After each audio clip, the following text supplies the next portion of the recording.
Hello everyone, welcome or welcome back to Gyan Mimansa YouTube channel. Happy Independence Day to you all. Today we will discuss important articles from Hindu and the Indian Express. Let's start with our first article. Here it is. Okay. Government announced Gallantry Service Awards for Armed Forces, CAPF, CBI. तो gallantry awards जो है officially government of India recognise करते हैं extraordinary bravery self sacrifice जो हमारे arm forces के personnels हैं उनके लिए सिक्योरिटी फोर्सेस के लिए और सिविलियंस के लिए तो ये इम्पोर्टेंट अवार्ड्स है अवार्ड से पहले भी क्वेश्चन आ रखा है यूपीएससी में तो इम्पोर्टेंट बनता है तो जनवरी अगर हम इसका थोड़ा सा हिस्टोरिकल टाइमलाइन देखें तो जनवरी 26 1950 में गवर्नमेंट ऑफ इंडिया ने फर्स्ट टाइम इंट्रोड्यूस किया था वॉर टाइम गैलेंट्री अवार्ड्स में जिसमें परमवीर चक्र महावीर चक्र एंड वीर चक्र जो थे देखे गए थे देन जनवरी 4 1952 में 3 पीस टाइम अवार्ड्स भी इंट्रोड्यूस किए थे जिसका नाम था अशोक चक्र class 1 class 2 and class 3 but 1967 में जो अवार्ड्स है पीस टाइम अवार्ड्स है उनका ऑफिशियली रीनेम किया था जिसे अशोक चक्र कीर्ति चक्र एंड सूर्य चक्र कहा गया तो ये जो अवार्ड्स है वो साल में 2 बार दिए जाते हैं एक बार रिपब्लिक डे के दिन और एक बार इंडिपेंडेंस डे के दिन कौन प्रेजेंट करता है प्रेसिडेंट ऑफ इंडिया अगर इनका क्लासिफिकेशन देखें अवार्ड्स का तो 2 तरीके के अवार्ड्स देख सकते हैं हम war time awards and peace time awards war time awards में परमवीर चक्र मिलता है जिसे हाईएस्ट मिलिट्री हम कह सकते हैं gallantry award then second highest Vir Chakra and third is वीर चक्र पीस टाइम अवार्ड्स की बात करें तो अशोक चक्र highest peace time gallantry award माना जाता है देन कीर्ति चक्र एंड शौर्य चक्र तो ये कुछ इंपॉर्टेंट अवार्ड्स है न्यूज में आए थे इससे क्वेश्चन भी ऑलरेडी पूछा हुआ है जो थोड़ा बेसिक चीज जो है हमें पता होना चाहिए okay then next article is about Iran president to visit India for BRICS meeting अब इंडिया के अंदर क्योंकि इंडिया जो है अब ब्रिक्स की मीटिंग या ब्रिक्स को का चेयरमैन जो है अब नेक्स्ट इंडिया ही है 2026 का चेयरमैनशिप जो है इंडिया को मिली है So, Iranian President Masoud Pezeshkian will visit India, New Delhi to attend 18th BRICS Summit on September 12-13, 2026. India holds BRICS Chairman for 2026 under the theme important है, Building for Resilience, Innovation, Cooperation and Sustainability. तो ये सारे countries BRICS के जो country members है वो सब आएंगे इंडिया क्योंकि होस्ट कर रही है चेयरमैनशिप जो है इंडिया के पास अब इंडिया में न्यू दिल्ली में जो है ये मीटिंग होगी और जैसे जैसे इस मीटिंग में और लोग आने की इंफॉर्मेशन मिलेगी और सितंबर में स्पेसिफिकली इस ब्रिक्स के बारे में और ज्यादा इंफॉर्मेशन गैदर करेंगे ब्रिक्स की मीटिंग क्यों की जा रही है ताकि बायलैटरल डिस्कशन वेस्ट एशिया की सिक्योरिटी पे इकोनॉमिक कोऑपरेशन पे कुछ रीजनल इनिशिएटिव्स है जैसे Chabahar port international north south transport corridor इन सारी चीजों के ऊपर इंपॉर्टेंट डिस्कशन के लिए ब्रिक्स की मीटिंग रखी गई है अगर हम थोड़ा सा ब्रिक्स का हिस्ट्री देखें तो ब्रिक पहले 4 कंट्रीज हमने देखी थी Brazil Russia India and China और धीरे धीरे इसमें जो है कंट्रीज एड ऑन हुई जैसे 2010 में साउथ अफ्रीका एड ऑन हुआ था या फिर ज्वाइन किया था इसे तब से ब्रिक्स के नाम से जानते हैं बट फिर ब्रिक्स का एक्सपेंशन जो है बढ़ता रहा तो इसे अब ब्रिक्स प्लस कंट्रीज के नाम से जानते हैं तो 2024 में एक्सपेंशन हुआ जैसे ईरान इजिप्ट इथोपिया यूएई इन सब ने एज अ फुल मेंबर जो है ज्वाइन किया था एंड 2025 में अगर एक्सपेंशन देखें तो इंडोनेशिया ने as a full member join किया था तो अगर हम आज देखें तो 11 कंट्रीज जो है वो फुल मेंबर की स्टेट लेती है देन क्योंकि अभी इंडिया के पास चेयरमैनशिप है अगर हम इसका रिप्रेजेंटेशन देखें ग्लोबल सिग्निफिकेंस देखें ब्रिक्स कंट्री का फर्स्ट 11 मेंबर्स है इसमें then represent over 45% of world population world की 45 पॉपुलेशन जो है वो रिप्रेजेंट करते हैं BRICS plus countries then accounts 37% of global GDP ये भी इंपॉर्टेंट है तो इम्पॉर्टेंट बॉडी है ब्रिक्स। देन ब्रिक्स जो है इनका मेन मोटिव है कि किस तरीके से ग्लोबल साउथ के साथ काम करे, किस तरीके से गवर्नेंस पे काम करे। जैसे जो ग्लोबल इंस्टीट्यूशन है, यूएन सिक्योरिटी काउंसिल है, आईएमएफ है, वर्ल्ड बैंक है, उनके साथ कैसे कोलैबोरेट करके, किस तरीके से हेल्प लेके, इन ग्लोबल इंस्टीट्यूशन से हेल्प लेके हम सारी चीज़ों को बेटर कर सकते हैं। तो ये सारी कंट्रीज़ जो है अब 2026 में इंडिया में जब मीटिंग होगी, क्योंकि इंडिया के पास चेयरमैनशिप है, तो और भी डेवलपमेंट्स जो है दिखाई देंगे, बायलैटरल डिस्कशंस पे दिखाई देंगे, किस तरीके से जियोपॉलिटिक की तरीके में ये 11 कंट्रीज खुद को रखती है और किस तरीके से डेवलपमेंट करेंगी ब्रिक्स आपस में और एक दूसरे के साथ भी। तो ये भी इम्पोर्टेंट होगा। सो 2026 सितंबर में इसकी हमें काफ़ी न्यूज़ देखने को मिलेगी। तो तब तक अगर कोई भी ऐड ऑन होती है न्यूज़, अगर हम न्यूज़पेपर में देखते हैं, तो हम क्या कर सकते हैं, थोड़ा-सा हिस्टोरिकल बैकग्राउंड याद कर सकते हैं, जो ये कंट्रीज़ है, उनके नाम याद कर सकते हैं। मान लीजिए कि फर्स्ट मीटिंग कब हुई थी, कौन-कौन सी कंट्री कब जॉइन करी, जो फैक्चुअल पॉइंट्स है, हम वो याद करने की कोशिश करेंगे। क्योंकि जो की डेवलपमेंट्स होंगे, जब वो मीटिंग स्टार्ट होगी सितंबर में, तभी पता चलेगा। बट तब तक अगर न्यूज़ में आ रहा है, तो हमारा मेन फोकस क्या होना चाहिए कि जो ब्रिक्स है, उसका जो फैक्चुअल पॉइंट है, हिस्टोरिकल पॉइंट है, ये सारी चीज़ें देखें। और जैसे ब्रिक्स इम्पोर्टेंट बॉडी है, तो इसके आस जो इसके इम्पोर्टेंट कंट्रीज़ है, उसका थोड़ा ज्योग्राफिकल एरिया हम देख सकते हैं।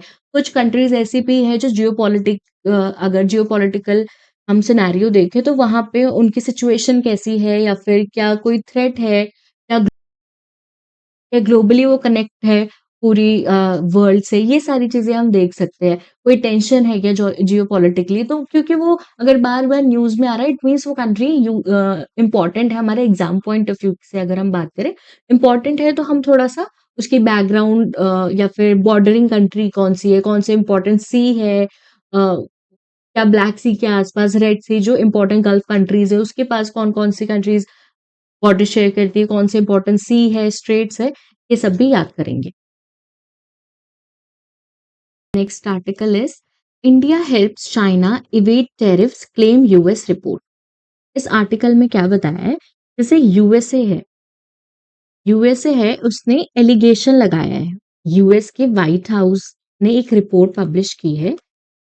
व्हाइट हाउस ने एक रिपोर्ट दी है जिसमें उन्होंने क्लेम किया है, ये बताया है, या फिर ये एलिगेशन लगाया, एलिगेशन ही बोलते हैं, एलिगेशन लगाया है कि जो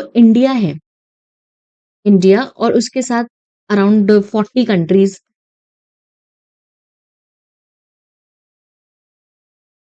वो तो यूएस के व्हाइट हाउस ने एक रिपोर्ट निकाली है, उसमें एलिगेशन लगाए इंडिया और इंडिया के साथ 40 और कंट्रीज पर कि ये सारी कंट्रीज मिलके जो चाइना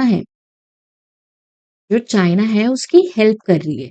इसमें हेल्प कर रही है, यूएस ने जो चाइना पे टेरिफ लगाया है, यूएस के जो टेरिफ है,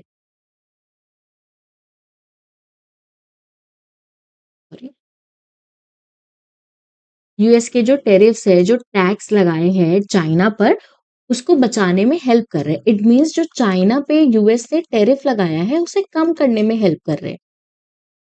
तो ये जो है एलिगेशन लगाया गया है, जिसमें उन्होंने शिपमेंट की भी बात की है।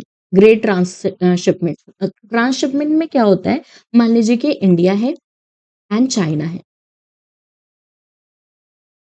चाइना का कोई गुड्स है, कोई भी उसने सामान जो है बनाया है। अब चाइना का गुड्स जब यूएस में जाएगा, तो उसपे बहुत ज़्यादा टैरिफ जो है लगाने की बात की हुई है यूएसए ने चाइना के किसी भी गुड पे। तो चाइना क्या करेगा, अपने गुड्स को इंडिया भेजेगा। अब इंडिया में भेज के वो माइनर जो है चेंजेस करेगा। माइनर चेंजेस में क्या आ जाएगा, जैसे मान लीजिए रीपैकेजिंग हो गया, माइनर असेंबली हो गई कोई, या लेबलिंग हो गई। ये सारी चीजें करके उस प्रोडक्ट पर मेड इन इंडिया लिखवा देगा। अब इससे क्या होगा, जब वो गुड्स जो है वो यूएस पोर्ट पर जाएंगे, तो चाइनीज प्रोडक्ट्स पे जो लगने वाली हेवी टैक्सेस है या हेवी टेरिफ है, वो नहीं देना पड़ेगा चाइना के लोगों को या चाइनीज गवर्नमेंट को। तो ये सारे एलिगेशन जो है इंडिया पे और 40 प्लस कंट्रीज पे लगा है। स्पेसिफिकली अगर हम इंडिया की बात करें तो उन्होंने टारगेटेड एरिया जो बताया है इंडिया का, वो है पुणे गुजरात चेन्नई बेल्ट का जो एरिया है। The Pune Gujarat Chennai belt as one of the area enabling China to evade traffic to the determined of supply chain in the US. तो एक टारगेट भी करके बताया है उन्होंने कि कौन सा एरिया है इंडिया का, पुणे गुजरात चेन्नई मैन्युफैक्चरिंग बेल्ट जो है उसे हाईलाइट किया है। और उनका कहना है कि जो ये चाइनीज गुड्स है उनका ट्रांसशिपमेंट जो है करते हुए कर रहे हैं करते हुए हो सकते हैं। तो ये सारी चीजें जो है ये है। और इस टाइम पीरियड पे अगर कल के हमने आर्टिकल में भी देखा था कि इंडिया ने बहुत सारा जो एलपीजी है वो भी इंपोर्ट करा है यूएस से। तो हम इस चीज पे देख रहे थे कि इंडिया जो है यूएस से एलपीजी इंपोर्ट कर रहा है। यूएस इंडिया के रिलेशन जो है स्ट्रांग बनाने की कोशिश कर रहा है। बट अगर ऐसी रिपोर्ट्स आएगी जिसमें वो दिखाया जाएगा कि वो चाइना की हेल्प कर रहा है टेरिफ कम करने में, जबकि हमें पता है कि अगर हम करंट सिचुएशन में भी हम देख सकते हैं कि ये रिपोर्ट्स जो है उस टाइम पीरियड पे आई है जब यूएस ने पहले ही इंडिया पर 10% टैरिफ लगाया था फोर्स लेबर कंप्लायंस के चलते हुए। तो ये सारी चीजें। और रशियन रशिया से हम ऑयल लेते हैं, वहां पे भी, या रशिया से जब हम ऑयल इंपोर्ट करते हैं, वो सारी प्रॉब्लम्स भी जो है हम देख सकते हैं। या फिर एक्स्ट्रा टैरिफ लगाने की बात जो है यूएस कर चुका है, तब ये रिपोर्ट जो है सामने आई है। तो यहाँ प्रॉब्लम हो सकती है। प्रॉब्लम क्या हो सकती है यूएसए एंड इंडिया के रिलेशन में। और जो बाकी कंट्रीज है, आई थिंक यही कहीं नाम था, यस, ये रहे। जैसे Mexico, Canada, Japan, south Korea, European union, ये सारे टॉप टायर के जो कंट्रीज है वो भी दिखाई दी है। इस रिपोर्ट ने बताया 40 प्लस कंट्रीज ऐसी, और इंडिया का भी नाम उसमें है। और इंडिया का जो ये बेल्ट है उसे भी स्पेसिफिकली मेंशन किया गया है, पुणे गुजरात चेन्नई बेल्ट जो मैन्युफैक्चरिंग बेल्ट है उसको। तो यहाँ से प्रॉब्लम जो है क्रिएट हो सकती है, क्योंकि हम बहुत सारी चीजों पे यूएसए के साथ यूएसए पे जो है डिपेंडेंट है। हमने एलपीजी का एग्जांपल अभी देखा था, कुछ दिनों पहले न्यूज भी आई थी। देन हम यूएस, क्योंकि यूएस काफी स्ट्रांग है, इकोनॉमी उसकी बहुत स्ट्रांग है, हम चाहते हैं यूएस के साथ इंडिया जो है अच्छे रिलेशन रखे, ताकि टेक्नोलॉजिकल एडवांसमेंट में हेल्प मिले, इकोनॉमिक बूस्टअप में जो है यूएस की हमें हेल्प मिले। इन सारी चीजों के बारे में हम बात करते हैं, हम आर्टिकल्स भी पढ़ते रहते हैं यूएस एंड इंडिया के रिलेशन के बारे में। तो अगर ये सारी चीजें सामने आएगी या फिर ऐसे रिपोर्ट्स आएगी, तो ये यूएस एंड इंडिया का जो रिलेशन है वो बहुत ज्यादा स्टेबल और बहुत ज्यादा स्ट्रांग बनते हुए नहीं दिखाई देंगे। क्योंकि चाइना एंड यूएस की अगर हम बात करें तो वो उनका जो जियोपॉलिटिकल एंगल है वो बहुत ज्यादा अलग है, और इंडिया और यूएस का जो एंगल है वो काफी ज्यादा अलग है। देखिए इंडिया की बात करें तो रशिया रशिया से हम इतना ज्यादा ऑयल या फिर गैस जो है, क्रूड ऑयल जो स्पेसिफिकली जो है इंपोर्ट करते हैं, उससे भी यूएसए को बहुत ज्यादा खुशी नहीं है। वो इंडिया को बोलता रहता, मतलब ऐसे वो लॉज लेके आते हैं जिसमें वो मेंशन करते हैं कि अगर हम रशिया से ऑयल ज्यादा लेंगे तो पर्टिकुलर तरीके का टैरिफ जो है, पर्टिकुलर परसेंटेज का टैरिफ जो है और ज्यादा लगाया जाएगा, एक्स्ट्रा टैरिफ जो है लगाया जाएगा। तो इस सिचुएशन में इंडिया को जो है किस तरीके से काम करना चाहिए, ये भी बहुत इंपॉर्टेंट। अब लेट्स सी इंडिया की तरफ से क्या श्योरिटी आती है, या फिर इंडिया का क्या अगला कदम होगा इन सब चीजों पे। बट अभी के लिए इतना इम्पोर्टेंट है कि यूएस ने एक रिपोर्ट निकाली है जिसमें इंडिया का एक जो बेल्ट है वो, या उसका नाम याद रखेंगे, then the great transshipment scam जो है बोला गया है। जैसे मैंने आपको ये पूरा स्टोरी बताया कि किस तरीके से वो माइनर चेंजेस करके, थोड़ी सी री पैकिंग करके मेड इन इंडिया करते रहते हैं, ताकि जो चाइनीज गुड है उस पे जो लग रहा है टेरिफ वो कम लगे। तो ये पूरी सिचुएशन जो है वो इम्पोर्टेंट है, ये याद रखें। Okay, let's see next article. Next article is the threat to food prices, weather and war, a renewed war.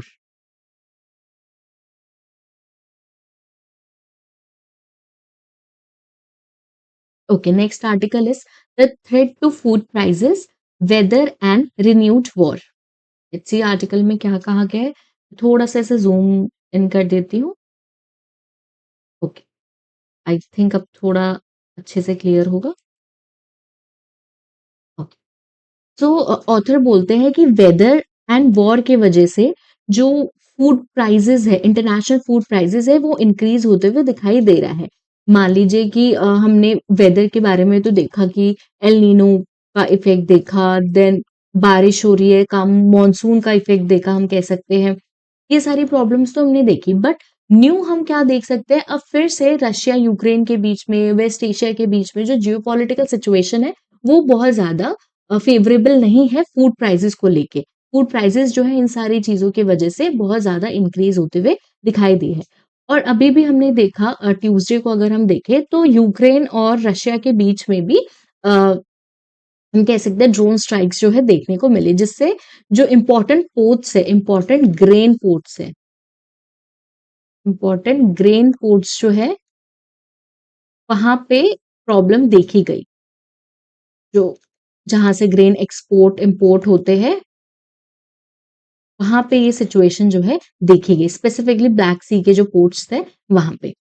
अब रशिया एंड यूक्रेन की वॉर के चलते हुए स्पेसिफिकली वो जो पोर्ट्स है उन एरिया पे, सी एरिया पे जो है अटैक हो रहा है, जिससे जो सिचुएशन है, वो जो पूरा एरिया है, जो ज्योग्राफिकल एरिया हम देखेंगे, वो बहुत ज्यादा टेंस पोजीशन में आ जाता है।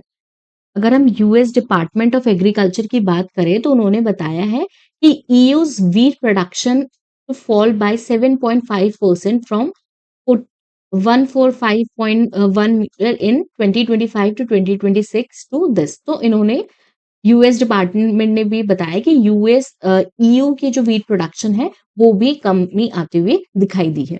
अगर हम देखें कि वर्ल्ड का ब्रेड बास्केट किसे बोलते हैं, Russia and Ukraine had a combined 27.4% share of global wheat export in 2025 and 2026। तो ये दोनों ही कंट्री बहुत इंपॉर्टेंट है, क्योंकि ये दोनों कंट्री मिलके इतना सारा 27.4% का शेयर जो है, ग्लोबल शेयर जो है व्हीट एक्सपोर्ट का रखते हैं। Together they also accounted for 15.8%, 12.5% and 16.5% of the shipment of barley, corn and sunflower oil.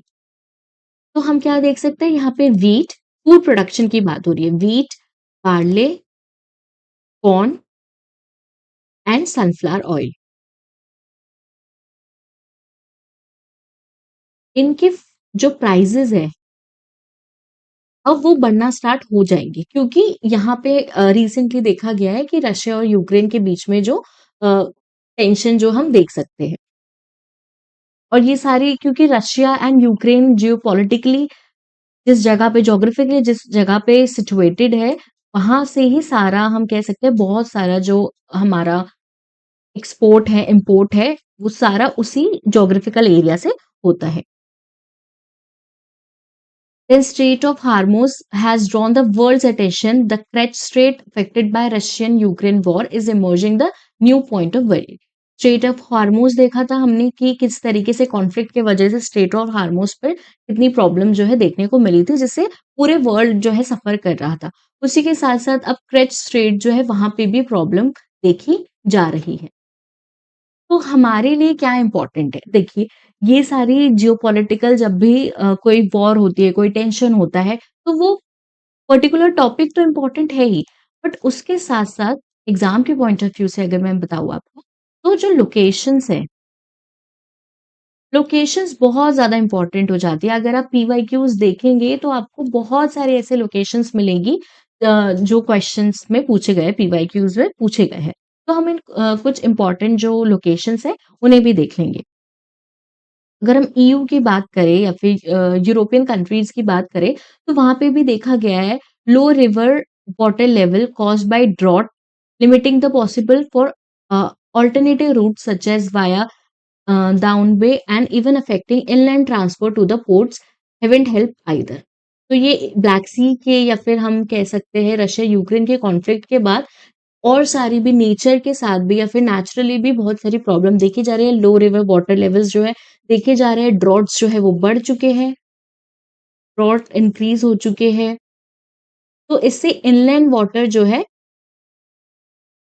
Inland water की जो ट्रांसपोर्टेशन है उस वो भी अफेक्ट होते हुए दिखाई दिए हैं। तो यहाँ ये सारी प्रॉब्लम्स जो है देखी जा रही है। अगर हम देखें, more than 80% of its grain export go through the sea of Azov and black sea. तो बहुत सारी इंपॉर्टेंट लोकेशन है, हम एक बार लोकेशंस भी सारी देख लेते हैं। अगर आप ये मैप देख पा रहे हैं, लेट मी रब दिस।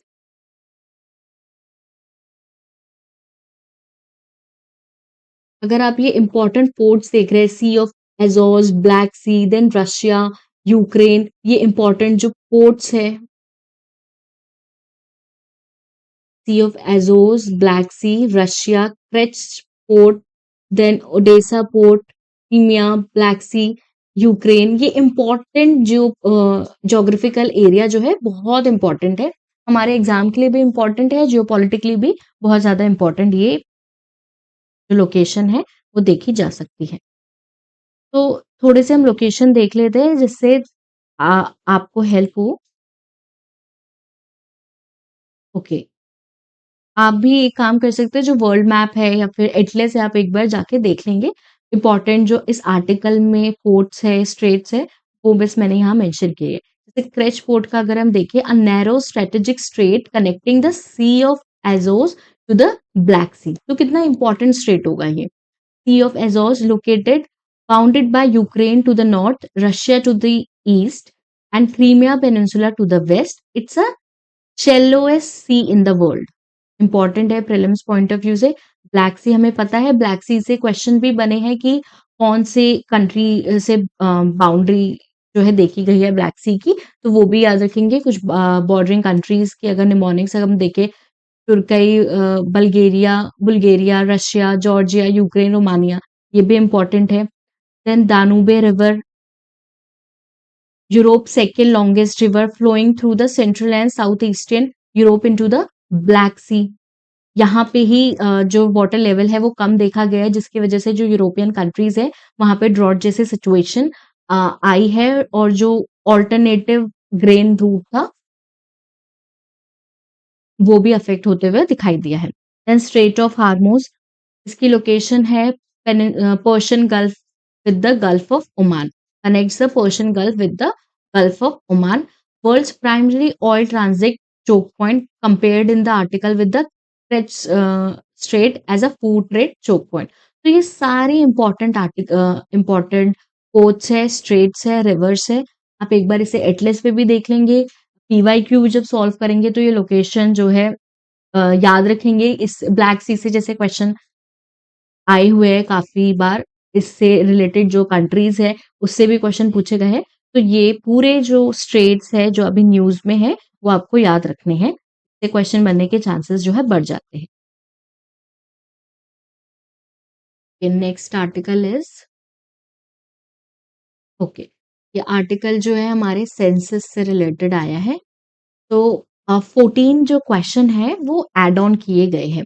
अगर हम कंपेयर करें 2011 से, तो 14 क्वेश्चन और एड ऑन किए गए हैं जो अब नया सेंसस लिया जाएगा। तो अराउंड 40 क्वेश्चंस जो है हम देख सकते हैं कि पूछा जाएगा। जो हमारे रजिस्ट्रार जनरल ऑफ इंडिया उन्होंने ये नोटिफाई करके बताया है कि हम न्यू क्वेश्चंस जो है वो ऐड कर रहे हैं, मॉडिफाई कर रहे हैं। तो 14 क्वेश्चंस जो है अगर हम 2011 से कंपेयर करें तो 14 क्वेश्चंस मॉडिफाइड किए गए हैं। जैसे अगर इसमें इंपॉर्टेंट चीजें देखिए, यहाँ पे भी आप देख सकते हैं, मैं इसे एक बार रब कर देती हूँ। ये सारे क्वेश्चंस जो है पूछे जाएंगे, ये सारे क्वेश्चंस जो है ऐड किए गए हैं। जैसे नेम, नेशनैलिटी क्या है, father's participation, mother's participation, ST, SC, ST and caste. अब देखिए इसमें क्या है, पहले जो कॉलम था वो सिर्फ एससी एंड एसटी के लिए था, बट अब ये कॉलम जो है कास्ट का कॉलम भी जो है ओपन हो चुका है कि आपको बताना है कि अब कास्ट क्या है। पहले सिर्फ एससी एसटी से पूछा जाता था, बट इस सेंसस में जो है एससी एसटी एंड कास्ट के बारे में भी पूछा जाएगा। जो क्वेश्चन है वो पूछा जाएगा। तो इसमें जैसे बहुत सारे और इम्पोर्टेंट चीजें पूछी गई है। आधार कार्ड नंबर अवेलेबल है या नहीं है, passport number, voter ID number, driving licence availability, mobile number, ये सारी चीजें जो है पूछी गई है। Then parent and household details पूछी गई है, permanent residence address. And important जैसे ये कास्ट वाला सिस्टम, SC ST कास्ट वाला एक पॉइंट, और दूसरा हम कह सकते हैं कि जो कोविड-19, ये भी इस क्वेश्चन में पूछा गया है मॉडिफाइड क्वेश्चन में कि जो कोविड-19 की वैक्सीनेशन थी, उसका प्लेस क्या था? कहाँ पे आपने कोविड-19 की जो वैक्सीनेशन है, वो लगाई थी? Then total number of bank accounts कितने हैं? डिजिटल लिटरेसी कितनी है? अ, डिजिटल लिटरेसी की स्टेटस कैसा है? क्या सब लोगों तक डिजिटल लिटरेसी पहुँची है? एजुकेशन का क्या लेवल है, या फिर कौन से फील्ड से है, कौन से डिसिप्लिन से है, इंजीनियरिंग से है, ह्यूमैनिटीज़ से है, मेडिसिन से है? ये सारी चीज़ें भी जो है आपसे पूछी गई है। तो ये कुछ 14 क्वेश्चन्स जो है पूछे गए हैं। ज़्यादा हम इम्पोर्टेंट तरीके से एग्ज़ाम पॉइंट ऑफ व्यू से क्या याद रखेंगे, ये ST SC कास्ट बेसिस वाला कोविड-19 का प्लेस वैक्सीनेशन, और कुछ एक बार आप रीड करेंगे इसे तो आपको पता चल जाएगा। तो बस हमें थोड़ा-सा ही याद रखना है कि क्योंकि अब सेंसस न्यू बन रहा है, तो अलग-अलग तरीके के क्वेश्चन्स किस तरीके से कंडक्ट होगा, कहाँ-कहाँ कंडक्ट होगा, ये सारे क्वेश्चन्स, ये सारे इन्फॉर्मेशंस जो है आती रहेगी। तो फेज़ 1, फेज़ 2 में ये क्वेश्चन्स जो है देखे गए। फेज़ 1 में पहले कुछ और क्वेश्चन्स थे, देन फेज़ 2 में अलग-अलग तरीके से क्वेश्चन, और फॉर इम्पोर्टेंट ये है कि ये फुली डिजिटल सेंसस हम देख सकते हैं। फुली डिजिटल सेंसस जो है हम देखेंगे, इसमें मोबाइल्स ऐप जो होता है उसका यूज़ करेंगे, और लोग इसको फिल कर सकते हैं। ठीक है, तो इतना ही इस आर्टिकल में हम याद रखें। फिर से मैं बता रही हूँ, 14 क्वेश्चंस जो ऐड किए गए हैं, वैक्सीनेशन वाला याद रखेंगे, ST ST कास्ट वाला, फुल्ली डिजिटल सेंसस जो है पहली बार किया जा रहा है, और ये जो बॉक्स है आप ये एक बार रीड कर लेंगे, तो पूरा आपको क्लियर हो जाएगा कि ये आर्टिकल किस बारे में है। Okay, alright, let's go for next article. तो article is, foreign nuclear technology must have its design certified in country of origin. Let's say इस आर्टिकल में क्या कहा गया है। इस आर्टिकल में एक ड्राफ्ट जो है वो प्रपोज किया है अंडर शांति एक्ट। शांति एक्ट की फुल फॉर्म क्या है? Sustainable harnessing and advance of nuclear energy for transforming India act, Shanti act. ठीक है, तो इसकी फुल फॉर्म भी हम याद रखें। इस आर्टिकल में क्या कहा गया है? आर्टिकल में बोला गया है कि कोई भी फॉरेन न्यूक्लियर टेक्नोलॉजी है, कोई भी फॉरेन न्यूक्लियर टेक्नोलॉजी है जिसके अंदर कोई भी न्यूक्लियर पावर प्लांट हो गया, या फिर रिएक्टर हो गया, कोई भी चीजें अगर हम बाहर से मंगा रहे हैं, इंपोर्ट कर रहे हैं, तो पहले उसकी जो डिजाइन है, पहले उसके कंट्री ऑफ ओरिजिन, जहाँ से भी वो टेक्नोलॉजी जो है, या फिर जिस भी कंट्री की वो टेक्नोलॉजी है, कंट्री ऑफ ओरिजिन से रेगुलेटरी बॉडी जो है वो सर्टिफाइड करेगी, या फिर अप्रूवल देगी, और ये चीजें जो है मैंडेटरी है। आई होप आपको सारी चीजें दिख रही है। यस, क्लियर, ये मैंडेटरी है। तो फिर से मैं एक बार बोल देती हूँ, अगर कोई भी फॉरेन न्यूक्लियर टेक्नोलॉजी है जो न्यूक्लियर पावर प्लांट या फिर रिएक्टर जो है बाहर से मंगवाएगी, तो उसका डिजाइन जो है पहले से कंट्री ऑफ ओरिजिन की जो रेगुलेटरी बॉडी है, या तो उससे सर्टिफाइड होना चाहिए, या फिर उससे अप्रूव्ड होनी चाहिए, और ये सारी चीजें जो है मैंडेटरी है। इसी के साथ अगर वो टेक्नोलॉजी पहले से किसी और कंट्री में, या फिर किसी फॉरेन कंट्री में भी यूज हो रही है, ऑपरेशनल होनी चाहिए, फॉरेन कंट्री में भी ऑपरेशनल होनी चाहिए। तो ये जो एक्ट के अंदर लेके आए हैं। तो ड्राफ्ट के रूल्स में न्यूक्लियर पावर प्लांट हो गया, रिएक्टर हो गया, या फिर इन सब का कौन बिल्ड कर रहा है, ओनिंग, ऑपरेशन, या फिर डिस्कमिनिंग, या फिर मतलब कि कब बंद हो रही है, अलग अलग तरीके से अप्रूवल नहीं चाहिए, एक ही अप्रूवल चाहिए। इट मीन्स सिंगल अप्रूवल चाहिए इसके लिए, सिंगल कंपोजिट लाइसेंस जो है चाहिए। इंडिया ने ये ड्राफ्ट लेके आया है इन सारी चीज़ों के लिए अप्रूवल एंड सर्टिफाइड जो है मैंडेटरी है, और अलग-अलग चीज़ों के लिए अलग-अलग सर्टिफिकेशन नहीं चाहिए, अलग-अलग लाइसेंस नहीं चाहिए। चाहे रिएक्टर को बनाने की बात हो या फिर उसकी ओनिंग किसके अंदर आएगी, वो बंद कब होगा या बंद, इन सारी चीज़ों के लिए अलग-अलग बार हर बार जो अलग लाइसेंस नहीं बनवाना। इसके लिए एक सिंगल लाइसेंस जो है बनाने की बात की गई है। रूल्स में जो कंट्री ऑफ ओरिजिन है, सिर्फ़ वो ही जो कंट्रीज़ है, और अगर हम कंट्री ऑफ ओरिजिन की डेफिनेशन की बात करें, उसमें क्या बोला गया है, the country of origin as those country which are self reliant in nuclear reactor और design and supply chain ecosystem whose regulatory approved are trusted globally. तो इस कंट्री ऑफ ओरिजिन की डेफिनेशन के अंदर ये सारी चीज़ें आती है कि वो पूरी तरीके से सेल्फ रिलायंट हो, उसकी जो रेगुलेटरी अप्रूवल्स है वो ग्लोबली अप्रूव्ड हो।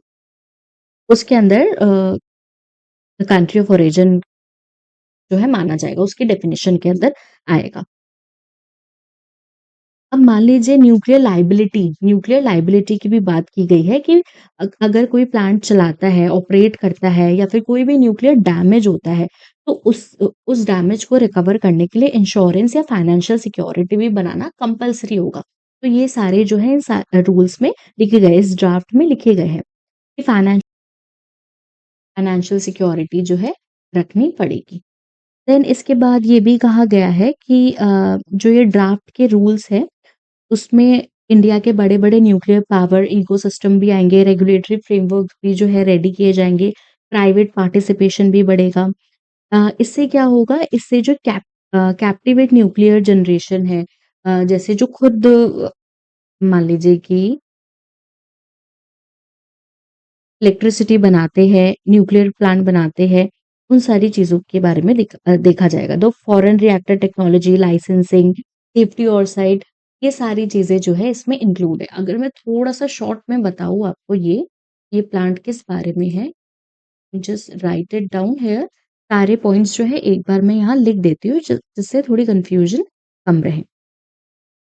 फर्स्ट हमने देखा कि कंट्री ऑफ ओरिजिन, कि जहाँ से वो रिएक्टर बनेगा या फिर कंट्री ऑफ ओरिजिन। तो हमने देखा कि कोई भी फॉरेन न्यूक्लियर टेक्नोलॉजी, उसमें अगर न्यूक्लियर पावर पॉइंट या न्यूक्लियर पावर प्लांट आता है, कोई रिएक्टर आता है, तो पहले जिस कंट्री से ली जा रही है, उसकी डिज़ाइन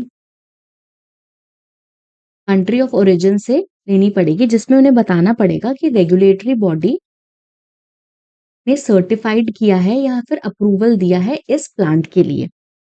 और दूसरा, वो जो फॉरेन कंट्री है, किसी भी फॉरेन कंट्री में वो ऑपरेशनल होनी चाहिए। या तो उसी कंट्री में, या तो सेम कंट्री में जहाँ से आ रहा है, या फिर किसी फॉरेन कंट्री में ऑपरेशनल होने चाहिए। दूसरा, लाइसेंसिंग की बात की थी, सिंगल कंपोजिट लाइसेंसिंग, जिसमें कहा गया था कि अलग-अलग न्यूक्लियर पावर प्लांट के लिए ये जो अलग-अलग रिएक्टर्स हैं, उनके लिए एक ही सिंगल अ, लाइसेंस बनाई जाएगी, चाहे वो बिल्डिंग के लिए हो, ओनिंग के लिए हो या ऑपरेशन के लिए हो।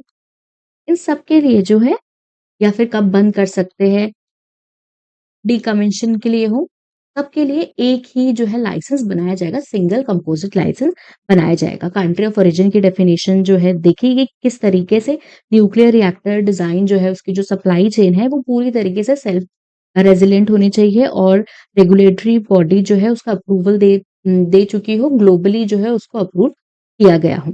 ये सारी चीज़ें बताई। देन जो लायबिलिटी एंड इंश्योरेंस की बात कह सकते हैं, लायबिलिटी पहले हम यहाँ लिख सकते हैं कंट्री ऑफ ओरिजिन, जो हम पहले बात कर चुके थे। Then liability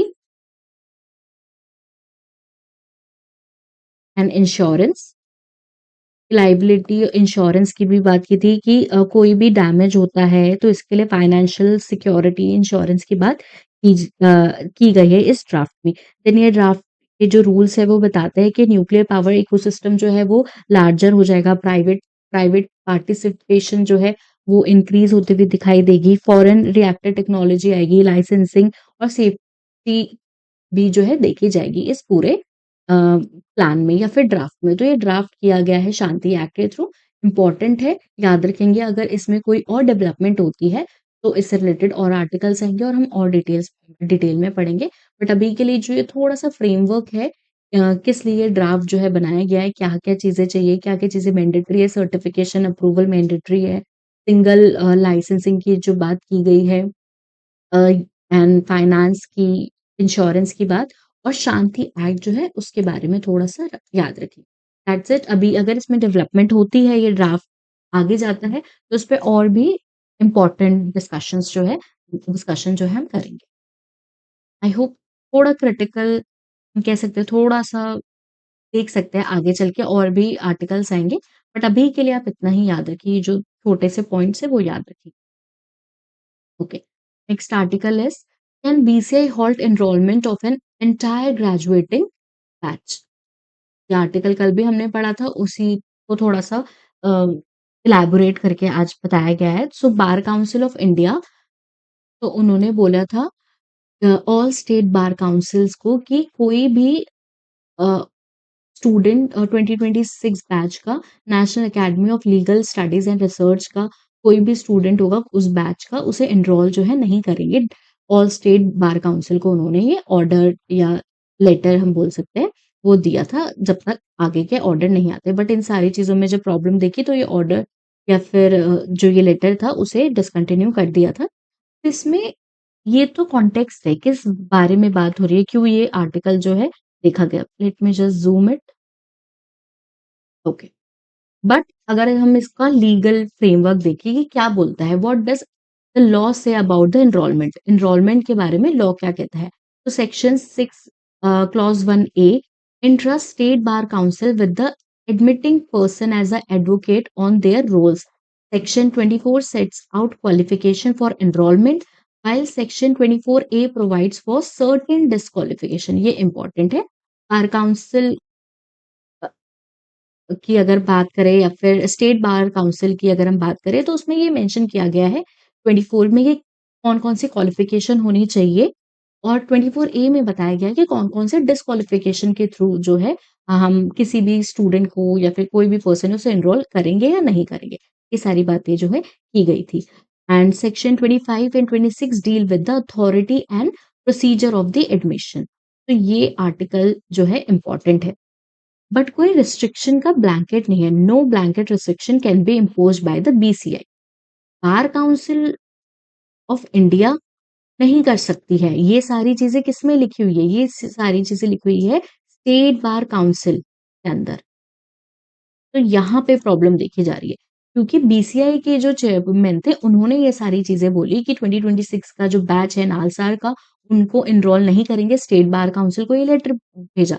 but according to law अगर हम देखेंगे, सेक्शंस अगर हम देखेंगे, तो ये सारी चीज़ें डिस्क्वालिफिकेशन की, क्वालिफिकेशन की, ये सारा या फिर प्रोसीजर एडमिशन का, ये सारा किसके अंदर आता है? स्टेट बार काउंसिल के अंदर आता है। इनका जो रिस्ट्रिक्शन है या फिर जो इनका जो दायरा है वो बीसीआई के अंदर नहीं आता है। Every application has to be dealt with the independently if they meet the statutory requirement they are entitled to enroll। अगर वो सारी क्वालिफिकेशन को पूरी तरीके से रिक्वायर्ड तरीके से जो है फुलफिल करता है तो वो एनरोल कर सकता है। ये सारी चीजें हैं जो है की गई है। देन बीसीआई के बारे में बोला गया है कि कलेक्टिव पनिशमेंट का कोई भी ऐसा प्रोविजन जो है नहीं दिया गया है। Then pre-enroll conduct, he said, may become relevant when it attracts a statutory disqualification or affect eligibility. But उन्होंने कहा है कि अगर कोई स्टैट्यूटरी डिस्क्वालिफिकेशन होती या फिर कोई एलिजिबिलिटी की प्रॉब्लम होती तो देखा जा सकता था। बट एक साथ इतने सारे बच्चे 2026 का पूरे बैच के लिए ऐसा बोला गया, तो यहाँ पे जो है प्रॉब्लम देखी जा सकती है।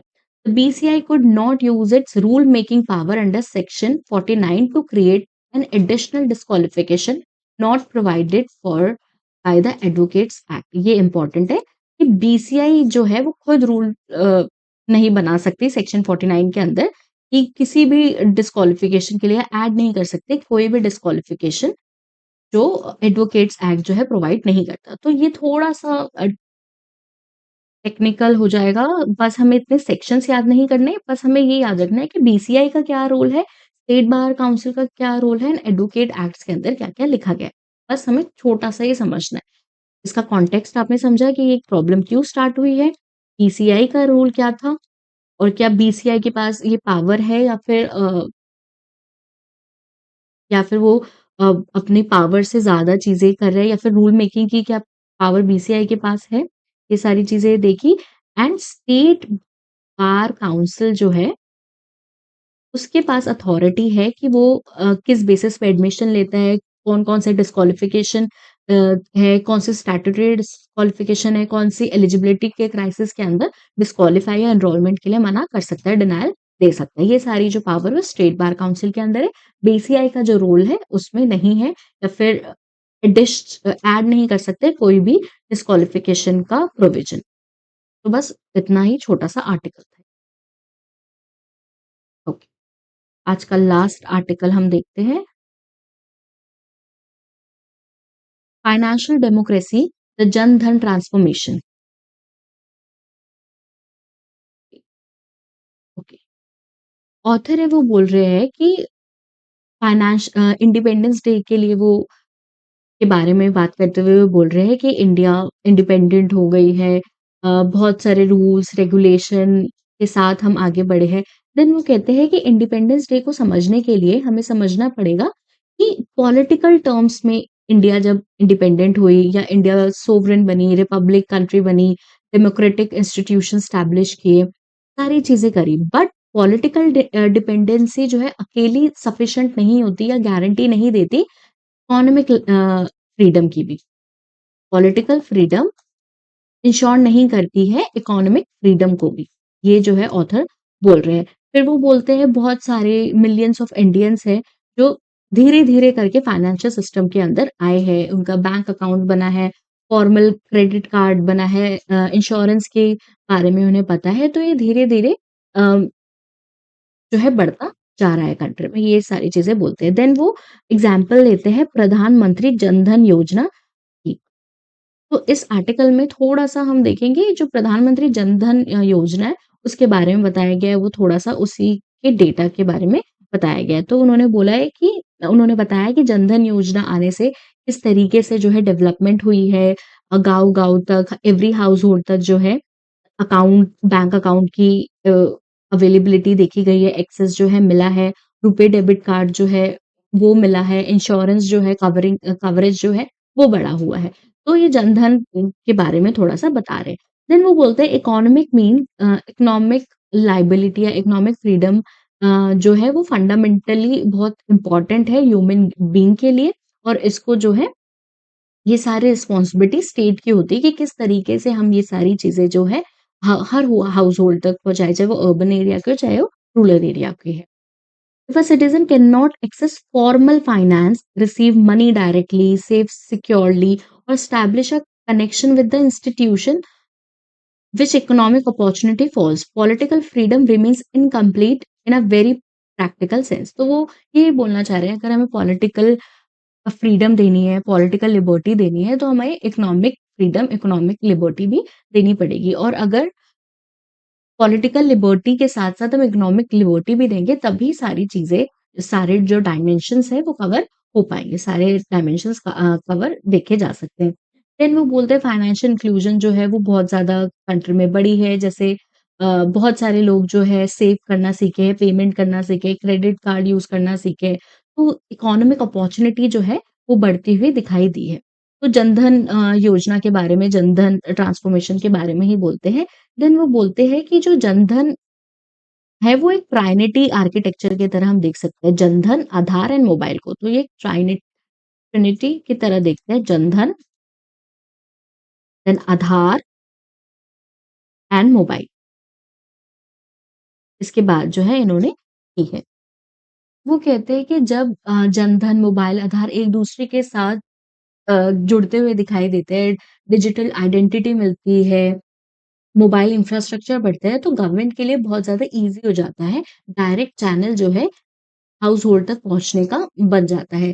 जैसे डायरेक्ट बेनिफिट ट्रांसफर की वो बात करते हैं, डायरेक्ट बेनिफिट ट्रांसफर की वो बात करते हैं कि कैसे ग्रास रूट लेवल तक इंडिया के हर पार्ट तक जो है ये सारी चीजें पहुंच रही है। इंडिया के बॉर्डर डिजिटल पब्लिक इंफ्रास्ट्रक्चर की बात करते हैं, यूपीआई की स्पेसिफिकली वो बात करते हैं कि यूपीआई के जरिए कैसे हर जगह तक ये इम्पोर्टेंट जो फैसिलिटीज है वो पहुंचती जा रही है।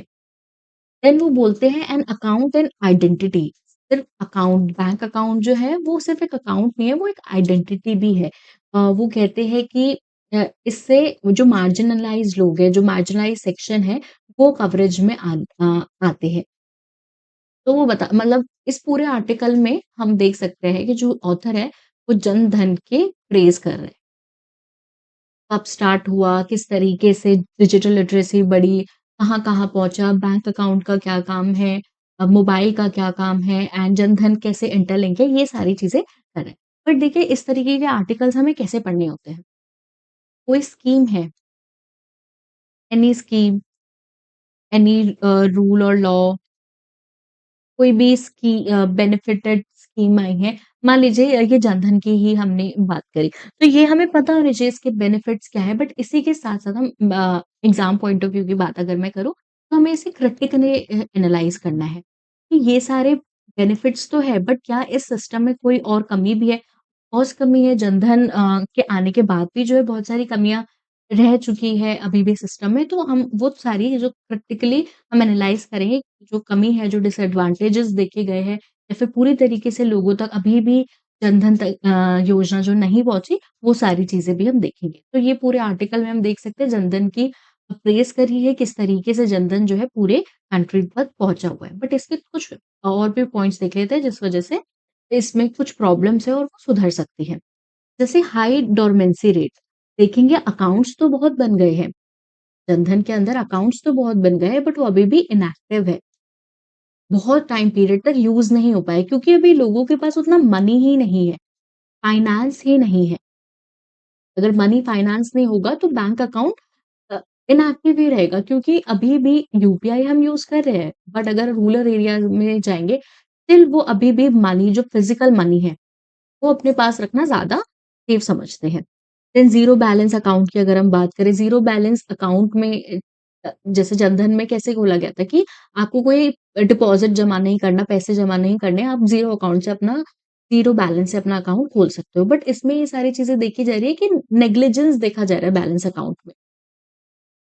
तो यहाँ पे अब बैंक किस तरीके के काम करती है? बैंक तो जो लोग हैं, जो हाउस होल्ड है, उन्हीं के मनी पे काम करेगी। उनके बैंक अकाउंट में मनी जाएगा, तभी वो जो है आगे लोन प्रोवाइड कर पाएगी और उसी से जो भी इंटरेस्ट आएगा, वो बैंक का जो है प्रॉफिट होता है। तो ये सारी चीज़ों से बैंक पे बहुत असर पड़ रहा है। देन लो फाइनेंशियल लिटरेसी, हमारा काम सिर्फ अकाउंट जो है वो जनरेट करना नहीं है, अकाउंट खोलना नहीं है। हमारा काम है क्या वो पूरी तरीके से जो फाइनेंशियल कंडीशन है, जो लिटरेसी है, किस तरीके से सारी चीज़ें हो रही है, क्या डिजिटल फ्रॉड्स है, क्या ये सारी बेसिक जो फाइनेंशियल अवेयरनेस है वो हम रूरल एरिया तक या फिर उन एरियाज़ तक पहुँचा पा रहे हैं जहाँ पे ये फाइनेंस इतनी तेज़ी से नहीं बढ़ा है। तो ये अवेयरनेस की कमी जो है देखी गई है, फाइनेंशियल लिटरेसी की कमी देखी गई है। तो सिर्फ अकाउंट बनाना ही मेन पर्पस नहीं है। क्या अकाउंट अच्छे से रेगुलेट हो रहा है? क्या अकाउंट अच्छे से यूज़ हो रहा है? क्या उसका बेनिफिट लोगों को मिल रहा है? क्या जो उसके साथ प्रॉब्लम्स हो रही है, फ्रॉड हो रहा है, उसके बारे में अवेयरनेस है?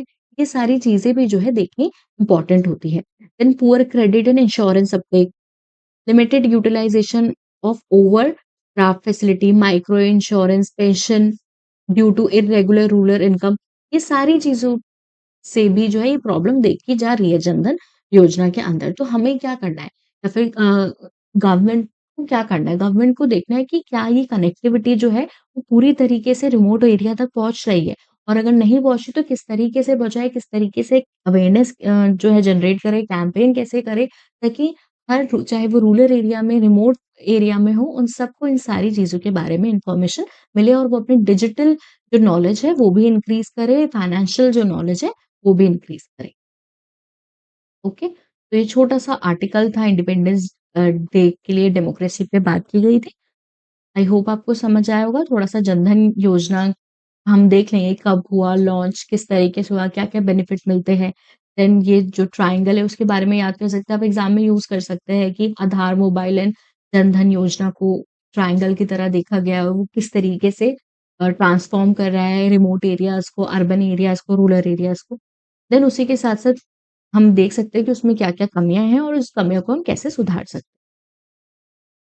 ऑलराइट, आज का सेशन यहीं तक रखते हैं। If you like this video, please do like, share, comment and subscribe to Gyan Mimamsa YouTube channel. Thank you. See you on Monday. Have a good day. Happy Independence Day.